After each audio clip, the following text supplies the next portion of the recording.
북한 사회와 주민 생활에 대한 궁금증을 알아보는 북한이 궁금해 시간입니다. 네. 자, 북한은 취업이 아니고요. 100% 직업 배치라는 게 북한 취업의 포인트였죠. 네, 그렇죠. 우리와 취업, 직업에 대한 개념과 시스템에 차이가 있었습니다. 100% 직업 배치를 받기는 하지만 보수라고 할 수도 없을 정도로 네. 너무 적고 자신의 의지와는 또 별개고요. 그렇습니다. 그런데 북한에도 선망하는 직업이 있고요. 최근에는 자신이 원하는 직업을 배치받기 위해서 노력을 하고 있다고 하네요. 네, 그래서 지난 시간에 이어서 오늘 도움 말씀 주실 두 분 모셨습니다. 10여 년 넘게 북한 노동 분야를 연구하신 김화순 박사님 그리고 강미진 기자님 나오셨습니다. 어서 오세요. 안녕하세요. 안녕하세요. 우리가 살면서 직업을 하는 게 참 중요한 거잖아요. 그렇죠. 어떤 직업이냐를 떠나서 말이죠. 네, 맞아요. 그러니까 박사님은 직업이 연구자이신 거고요. 강미진 기자님은 직업이 기자이신 거잖아요. 네. 두 분은 본인들 직업 어떤 식으로 선택하셨는지 그리고 만족하시는지 먼저 좀 여쭤볼까요? 궁금하네요. 좋은 점이 있다면은 그 자율적으로 일하면서 이제 창의성을 발휘할 수 있고 또 그리고 나의 목소리를 낸다는 거. 네. 네, 우리 사회에서 그게 가장 좋은 점이라고 생각해서 저는 만족합니다. 네네. 네. 강 기자님은 어떠세요? 저는 참 어렵게 기자가 됐어요. 어렵게 한 것만큼 지금 나름 열심히 10년이거든요. 제가 기자 생활을 한 지. 네. 보람도 있고 그리고 또 다양한 분야 제가 개인적으로 궁금한 건 정말 못 참거든요. 그 직업적인 그것도 같이 이제 가는 것 같아서 만족합니다. 북에서는 기자라는 직업이 어떤 직업이에요? 북에서 기자는 선망의 직업이죠. 아, 그래요? 쉽게 할 수 없고요. 그러고 기자가 되려면 김일성 종합대학 어문학부를 졸업한다던가 뭐 또 여러 가지 해당한 그런 대학들을 졸업하고 최고의 엘리트들이 실제 그 기자를 한다는 거죠. 네. 김일성 종합대학을 나와서 뭐 이렇게 한다 이렇게 말씀을 해주신 걸 보면 그런 걸 토대로 생각해 볼 때 계층이나 학력에 따라서 배치되는 곳이 좀 다를 것 같다는 생각이 드는데요. 그러면 아무래도 좋은 직장에 배치되기 위한 우리로 치면 스펙이랄까요? 좋은 직장에 배치되려고 하면은 일단은 뭐 성적도 중요하고 또 성별도 중요하고 네. 그리고 무엇보다도 출신 성분이 중요하죠. 그렇군요. 거기다가 돈도 있어야 됩니다. 아니, 박사님. 네. 그럼 그 좋은 대학교를 가기 위해서 또는 좋은 직장을 얻기 위해서 직업 배치를 받기 위해서 뭐 개인적으로 뭐 과외나 이런 것도 받기도 하나요, 혹시? 과외가 굉장히 많이 성행한다고 알려져 있습니다. 성행한다고요? 네, 그 최근에 시장에서 부를 축적한 그런 신흥 그 어떤 중간층 자체가 생겨났습니다. 근데 이 사람들은 굉장히 그 계층적으로 이 상승하려고 하는 욕구가 강하기 때문에 자녀들에게 이런 과외를 또 많이 시킨다고 알려져 있습니다. 네. 남한에서도 사실 소위 사자라고 하잖아요. 집안에 의사, 뭐 변호사 한 명씩은 있어야 된다. 뭐 이런 말들 많이 하잖아요. 거기서 어떻게 생각하세요? 제가 한국에 와서 놀란 게 왜 저렇게 모두 의사에 열광을 할까? 왜 저렇게 어려서부터 아이들한테 무리하게 공부를 시켜서 내 자식을 의사로 만들겠다, 변호사 만들겠다. 왜 그럴까? 이제 초기에는 엄청 많이 이제 의문이 갔었어요. 저도 한때는요, 의사를 꿈꿨던 적이 있어요. 그래요? 저 드라마 보면서도 의사 되겠다고 결심한 학생들이 정말 많거든요. 맞아요. 의사는 완전 의리의리한 집에서 막 살고 돈 많이 벌고 뭐 이런 거 뉴스도 보면서 생각을 했는데 북한은 그 조금 선호하는 기준이 좀 다릅니다. 아니, 그럼 북한에서는 의사나 변호사라는 직업이 인기가 없나요? 없죠. 없다고요? 네. 사실은 저는 한국에 와서 뭔 변호사가 이렇게 많지 놀랐어요. 북한에는 한 개 군의 재판소가 하나씩 있습니다. 네. 그 재판소에 변호사가 2명 내지 1명이 전부가 다예요. 변호할 일이 별로 없어요. 북한은 그렇겠네요. 시스템이 그렇게 흘러가는 사회이기 때문에 뭐 민주주의 사회처럼 그런 변호해주고 뭐 검사가 얘기를 하면 변호인이 변론해주고 이게 없습니다. 그래서 인기가 없죠. 의사들은 사실은 다들 되고 싶어하고 선망하는 직업이기는 합니다. 하지만 한국에 와서 보니까 의사의 지위나 소득이나 이런 게 엄청나게 높잖아요, 네. 인기도가. 그러니까 그걸 보시면서 아, 북한에서 의사는 너무 아무것도 아니었구나라고 이제 상대적으로 과소평가를 하신 게 아닌가 싶습니다.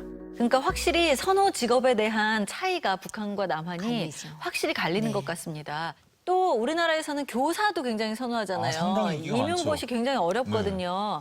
안정적이라는 이유에서 그런데 어떻습니까, 북한에서는? 북한도 교사에 대한 선망도는 지역마다 다 높습니다. 아, 그래요? 네, 왜냐하면 이전에는 교사라고 할 때 그냥 이제 학교에서 내주는 배급, 월급 이걸로 살았지만 고난 행군 이후는 학부모들이 자녀들을 위해서 이제 많이 이제 투자를 하게 되면서 학급을 맞지 못하는 교사는 가난해질 정도로 뇌물이 없어요.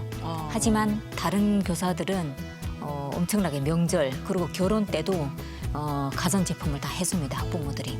그러니까 한국에서는 이게 이제 있을 수 없는 이야기지만 그렇죠. 북한은 1000번, 100번 다 가능한 일이기 때문에 네. 교사를 많이 선망을 하고요. 그래서 이제 일단 좋은 대학에 보내기보다 교원 대학에 보내서 내 자식을 교사로 만들려는 학부모들이 많은 거죠. 네.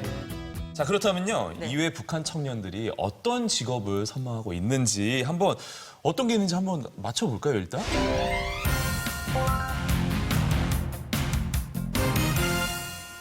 박사님 어떻게 연구되거나 통계로 나와 있는 것들이 있나요?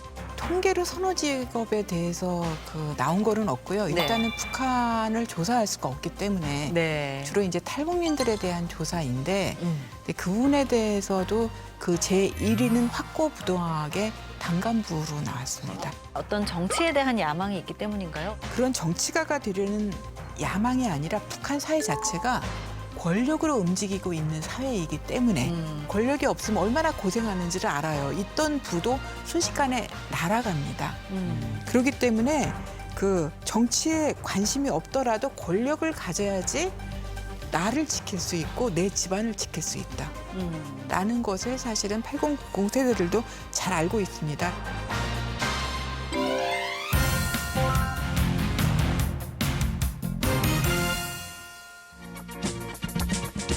이철현 학생을 구조한 후 다리기동 기초토구에 있는 5명의 학생들에 대한 구출 작업이 연이어 진행됐다고 합니다. 바로 북한의 경찰 보안원입니다. 저런 보안원 같은 거는 정말 이제 한국 경찰들은 그런 거 감히 생각을 못하지만 항상 뇌물을 받으시고 권력을 어디서든지 행사할 수 있기 때문에 선호직군이 되는 거죠. 그러니까 일상생활에서 왜 비법행위가 굉장히 일상화돼 있다고 말씀드렸잖아요. 근데 그럴 때 그 집안에 보안원이 한 명 있다. 그럼 그 집안은 장사를 하는 데 있어서 얼마나 큰 도움을 받겠습니까? 자기 집안에 보안원이 있기 때문에 여러 가지로 굉장히 편리하죠. 보안원이 한 명 나왔다. 이런 걸 굉장히 그 경사로 생각을 합니다.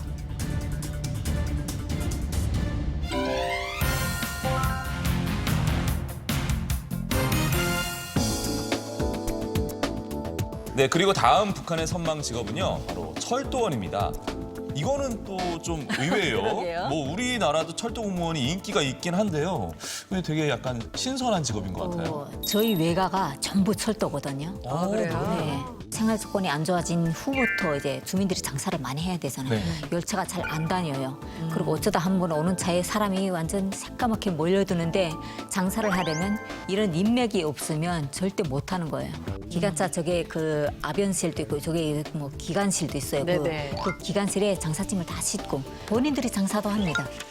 직접이요. 네, 그렇죠. 그리고 또 한 가지 철도 노동자를 좋아하는 이유가 뭐냐면요. 농촌에 있는 젊은이들이에요. 농촌에 있는 젊은이들은 농촌에서 벗어나지 못하고 계속 그 농장원으로 살아야 되는데 이 철도는 철도 노동자로 입성을 하게 되면은 그렇게 이 도시에서 살 수가 있게 되는 겁니다. 그런 큰 메리트를 가지고 있기 때문에 이 철도에 대한 어떤 선호도가 굉장히 높아진 것으로 알고 있습니다.